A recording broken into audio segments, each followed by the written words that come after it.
What's going on, everyone? Welcome to Brad's Play, and today we're having a look at Timeshifters. Now, I haven't looked at this game for a while. The last time I looked at it was a year ago this month, and a lot has changed since then.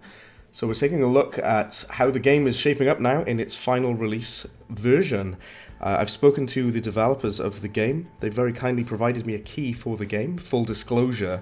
So if you were thinking of there being any biases or anything, just want to make that very clear. First thing I want to bring to attention is the main menu looks very different to as it looked previously. If you haven't seen the original video I made about this game, do check it out. The link is in the description. I'll also be linking it at the end of the video as well. This game wears its influences on its sleeve. It's heavily inspired by the Timesplitters games in both gameplay and presentation and aesthetic.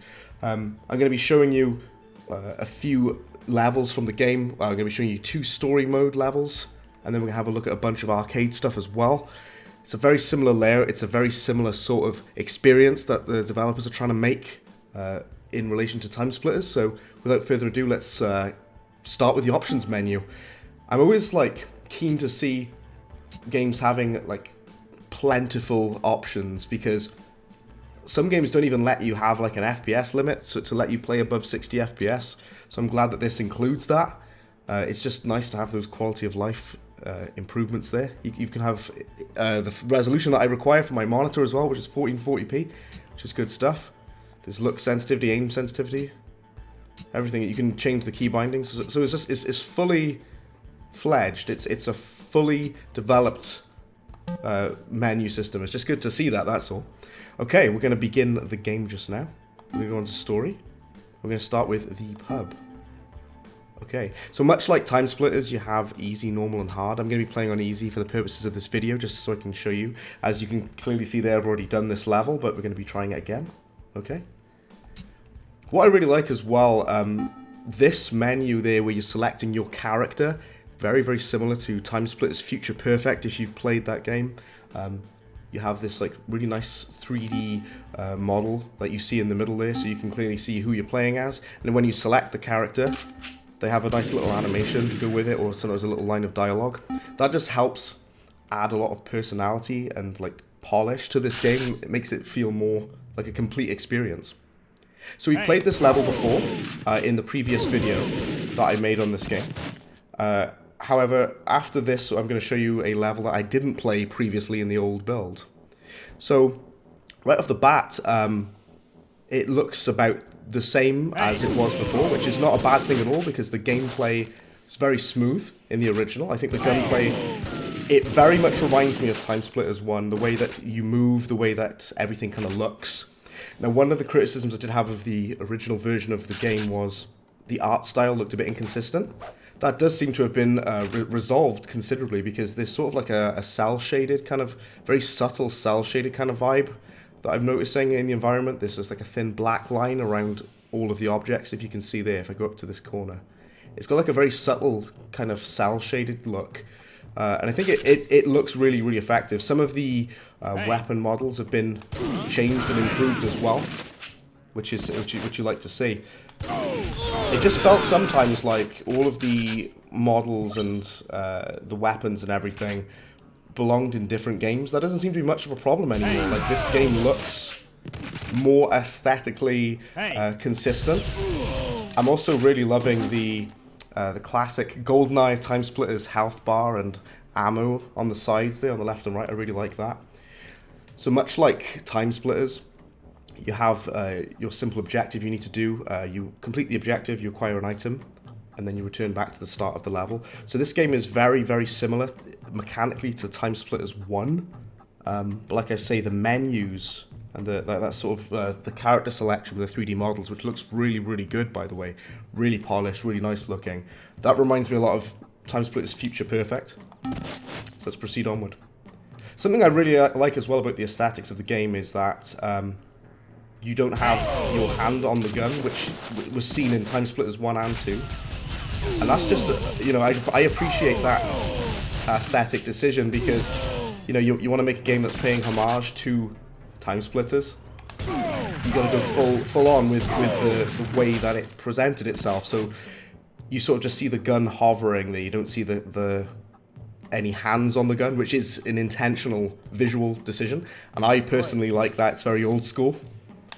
Gives me a lot of nostalgia. Like I say, guys who made this game are very clearly very huge fans of Timesplitters.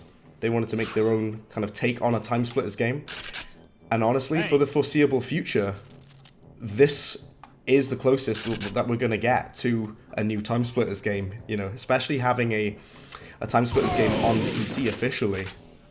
Now, one of the things that I'd said about last time when I spoke about the visuals as well, that is fantastic, I like that. It was in relation to just some of the character models in the game.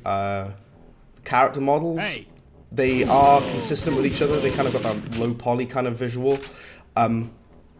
Unsure whether they're going for a sort of cartoony or like a semi-realistic kind of vibe, but you know, these characters do have identifiable traits. Like with Timesplitters, you're playing as cops, you're playing as random thugs, and all sorts of things like that. There's lots of random assortment of characters.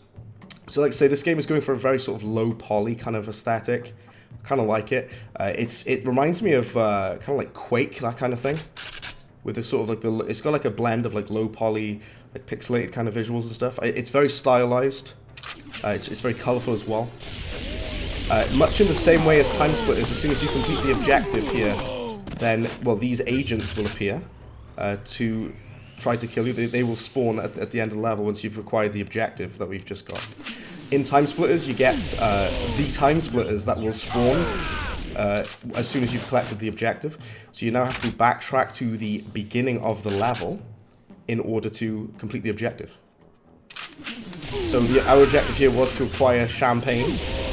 Now that we have the objective, we do have the agents after us there. So making my way back through the level. Like I say, the overall layout and everything is... not much has really changed since I last played this level. I think it's a pretty solid level anyway. As far as I'm aware, it's actually based off of a pub that the developers frequented in real life, which I think is very, very cool. I like that considerably. Okay. So you can interact with things in the world as well. I always like to see that. You usually see it in a lot of older games, having this level of interaction with objects in the world. For example, I was thinking about Duke Nukem Forever, where you can interact with kind of items in the world and stuff like that, which is really cool. So when you complete a level, it does put you back to the main menu like this, so I'm just going to go back in. I'd previously played Mansion in the other video, but I'd never played this level before. I'm only going to be showing 2 of the story levels, then we're going to be moving over to the challenge levels, okay? There's lots of levels here, and just from the thumbnails I can kind of see that they are heavily Timesplitters inspired, especially Tomb and Planet Zen there. But we're going to be playing on the, if we can go back up there, the subway, okay? And I haven't done this level before, so let's try it. Again, you can select characters that are specific to the aesthetic or the time period of the level that you're on. I'm not fully sure what the narrative is of this game, or the story or whatnot. It's probably explained somewhere. But with Timesplitters, I think it's a bit more on the nose with it. So, what can I say about the way that this game plays? It basically plays pretty much exactly the same as Timesplitters 1. I think they did an excellent job of replicating that gameplay, that movement, that feeling. Like, it feels like I'm playing Timesplitters 1, which I'm pretty certain that was what the developers were going for. And like I say, the aesthetic, the visual style might not be for everyone, but I'm a big fan of that sort of like lo-fi kind of 90s PC game kind of vibe they're going for. Timesplitters didn't really look like that. Timesplitters had a very different kind of visual style. It was a lot more cartoony, a lot more expressive, but of course making the animations in the way that they were made for Timesplitters is not something that's easy to do. They're very sort of highly expressive, cartoonish kind of character models. So this is a shotgun, I think. Oh wow, okay. So interesting thing to note as well, as this is a Timesplitters game, you're not able to jump. You're kind of stuck on the ground, much like you were in Goldeneye as well. Like I say, very old school. That's kind of my vibe. That's my thing. When it comes to shooters, I'm a big fan of these sort of like older kind of titles. You know, these games that do things the old way. That's what I like to see. So, like I say, it's a very simple formula. It's very much the same as Timesplitters 1. Obviously, Timesplitters 2 and Future Perfect had a lot more elaborate design to them. They had like big cutscenes and everything. But this feels more to me like the first Timesplitters game. It feels like that was a huge point of reference for making this game. And I'm just so grateful that the developers have done this in the way that they have, because we don't have any new Timesplitters games as of yet. It hasn't really happened, so it just feels good to be able to play it here on PC. Oh wow, it's getting shot at when I finish the mission. Brilliant. I'm going to see just a second if we can go on to the extras. The dev room, I'm not going to show that just now, but that is sort of like a testing room, like a development room for the game. Let's take a look at the credits just a minute. I should do that at the end, but we're doing it now. Oh, you can actually move around this credits room. That is super cool. It's like a cool little room. Can you still use the pig? That's cool. So one of the extras, the specials stages that we're going to look at is playing as this pig, and I think this one of the things that I'd said about in the old version of this game was the pig looked a little bit kind of out of place a bit, but now that it has this sort of cell shaded outline around it, it looks a bit more like aesthetically pleasing. It looks a bit more like it has its own kind of art style, because I did kind of think about that before with this, the way that this game looked. It didn't have so much of an identity with the art style, but I do think that the very subtle cell shaded look does wonders for it, I think. Okay, so that was the credits room. We're gonna go back to the beginning now, just take a look at some of the challenge levels. So I've got to just say, I'm really liking this. There's clearly been a lot of effort and a lot of work put into this. There's a lot of content as well. You've got story mode, you've got your arcade mode, you've got all of these challenges as well. There's just like so much content in this game. We're going to have a look now though at these challenges. So we're going to do Temple of Doom. A lot of this is going to be quite new to me. I've not really looked at these before. We're going to start with I Hate Rats. Okay. And we have to kill all the rats, I suppose. Now I can't help but think of the tomb level from the first Timesplitters game, which I imagine this will be heavily inspired by. Honestly, it looks pretty much the same as that level actually, if I'm honest. You know, there's a lot of originality with these the challenges though, because you know there's a lot of things that weren't in Timesplitters, such as shooting these rats and things like that. And it's not just like a one-for-one copy of Timesplitters. I think this game has enough of its own ideas. I think there's like a fully fledged like poker game in here as well that I played in the old version of the game. So this challenge is just shooting these rats.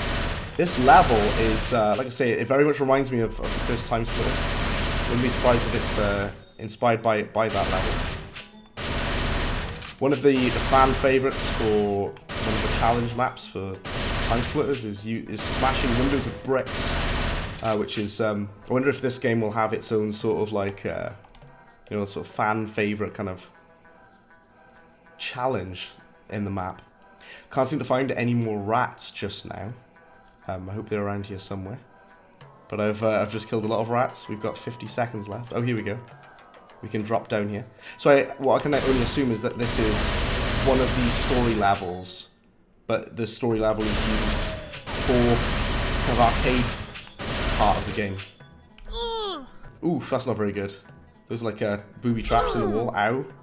I do like as well the radial arrow that tells you where you're taking damage from. That's pretty neat as well. Okay. We'll see that this challenge is kind of, it's just kind of whatever, Not quite as fun as as I know some of the others can be. Oh, did we get all of them? My controller was vibrating horribly. I got a platinum there. Okay. So every time you complete a level, even if you're doing story, it will put you back to the main menu at the end of everything. Okay, we're gonna have a look at a different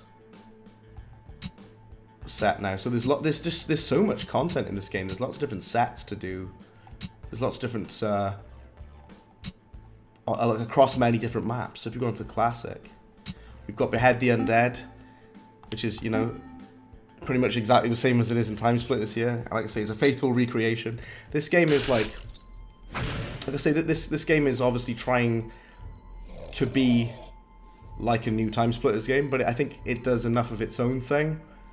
And of course, it will have like sort of online multiplayer. I'm gonna have to hold out for that for a while. I'm thinking of doing at some point another video demonstrating the multiplayer, because the main draw of the Timesplitters games has got to be the multiplayer. That's one of the most important things about the series, is playing with bots, but obviously you can be able to play online as well with this game. I've never played the previous titles on online because I wasn't able to do so. And I think, should there be ammo pickup somewhere here? Should there be a shotgun ammo pickup? If there is, I can't see it. But yeah, this sort of wave survival mode is kind of you know, very, very typical of Timesplitters. My controller was vibrating like crazy there. But the multiplayer, like I say, is one of the key components of it. You know, you've got your story mode. There was the shotgun there, I see. So you've got your story mode, you've got your challenge maps. But one of the most important aspects of the game has always been for me playing against bots. So I'm very interested to see how that looks as well. Like I say, I'm hoping to make a separate video for that online, for me playing the game online. This mansion level, this is, of course, a conversion of it. So it's like because we're playing a challenge map. I remember finding this quite difficult when I tried the story mission, and I absolutely got obliterated. But yeah, like we say, so this is basically it, and it gets progressively more difficult. We've seen this before. We've seen it in Timesplitters as well. I think it plays pretty well. It was never really my favorite mode in Timesplitters anyway to begin with. Let's have a look at some more. So where else have we got? We're gonna do Le Pig now because and Wheelie Good. So the last time I took a look at this, I said about, you know, that the pig looked kind of weird, a bit out of place, but like I say, with the improved aesthetic, we're gonna see how it looks now. Okay. I like the crowd as well. The controls feel a bit better as well. So I remember the controls feeling really, really unresponsive for this mode. This is, of course, is very reminiscent of the sort of the cat mini game that you'd see in Timesplitters, Future Perfect. So while this game, like I say, reminds me heavily of the first Timesplitters game, it also has a lot of elements from Future Perfect. It's like Timesplitters, it's like all three of the games kind of mashed together. Clearly takes a lot of influence from all of them. Oh, there we go. That was quickly done. Like I say, there's lots of things to do. I find it not so difficult to get gold medals on certain things. It's a bit easier to do. Jungle Boogie, let's take a look at this. Apache Assault. Now it's your turn to pilot an attack chopper. Okay, so we're going to be flying an attack helicopter now. That'll be very interesting. Something you couldn't do in Timesplitters, which I believe that was a joke in reference to, where it says now it's your turn to pilot an attack helicopter. So let's give it a try. Like I say, I am very interested in that, even though it is basically just like making Timesplitters again. It does have enough of its own ideas to keep things fresh, which I think is really appreciated. I can't really tell who's shooting at me. But very well. Being shot from all angles. See, like this is something different. This is something fresh and different that you wouldn't necessarily see in Timesplitters. There are turrets and things, but there aren't. What was my objective? Sorry, destroy everything you can see. Okay. Does killing the guys not count? I'll be honest, I was kind of unclear as to what the objective was there. But we'll try that again, okay. We'll do it again. So you've literally just got to destroy everything, okay. Killing guys doesn't count, apparently. I suppose that's not really destroying something. Okay, let's actually just shoot at objects. There we go. Can't destroy that fence, okay. Kind of unclear as to what I can and can't destroy. What I should and shouldn't be shooting at, you know. Like I say, yeah, this is cool. This is keeping things kind of fresh and interesting, being able to do something a little bit different. Although, I will say it's not as good as some of the other levels. It's not great. Like I say, I appreciate the effort. This game has clearly had a lot of effort put into it. This game is clearly a passion project. It's clearly like the developers kind of think to themselves, we want to make Timesplitters. I got platinum. It feels way too easy to get platinum in this game, I'll be honest. Let's get the platinum awards there. Let's see what else we can have a look at. We're going to have a look at, I think, 2 more challenges just now. I'm not going to do Blackjack because I'm awful at it. We've already tried Barrel of Laughs in the previous video I did on this. But like I say, there's a lot more content since I last played this game. So, the pub is burning. You must find a way to put all the fires out. Okay. Like I say, there's plenty of other story missions to unlock in the game, which I'd definitely like to look at as well in the future. I don't want this to be the end for me covering Timeshifters. Yeah, picking up and throwing these beers really reminds me of throwing bricks in the game as well, so. Like I say, it's just like getting hit with a wave of nostalgia, you know. You throw it in through the window. Like I say, that there is quite a level of polish in the way that the game plays. I'm not fully sold on the art style, but I do think it's a lot more consistent and cohesive than it was before. I think the environments look decent. I really like I said earlier, I really like the low poly kind of 90s PC game kind of aesthetic, or perhaps like a PS1 kind of vibe. I'm a big fan of that. But for some of the character models, I'm not a huge fan of. But of course, character models are not the easiest thing in the world to do, especially if you did want to make something like Timesplitters. These sort of quite detailed, cartoonish characters is just not easy to make at all. Can you not throw this through there, by the way? Does that not count? Okay. Alright. Okay, so that's that one. You get the general gist of that one. Alright. I do kind of like, they kind of like these quick fire kind of, you know, to the point kind of thing. So can I press quit? I just want to go back and have a look at something else. These sort of like quick fire to the point kind of challenges. Which I like to see, you know, it's appreciated to have all this Pong as well. Let's try the Pong as well, because the Timesplitters has arcade games such as Snake and things like that. So again, obviously it's paying homage to that. Timesplitters 2. You know, if you're trying to make Timesplitters, there's just a lot of things you got to get right. There's a lot of things you got to do, you know, because you know, like Timesplitters 2 is one of the greatest first-person shooters ever made in recorded human history. So it's like, you know, you gotta, the things that it gets right, you gotta get right, you know. Which I think this game does get a lot right. Like I say, it does have, the art style has been improved since the original.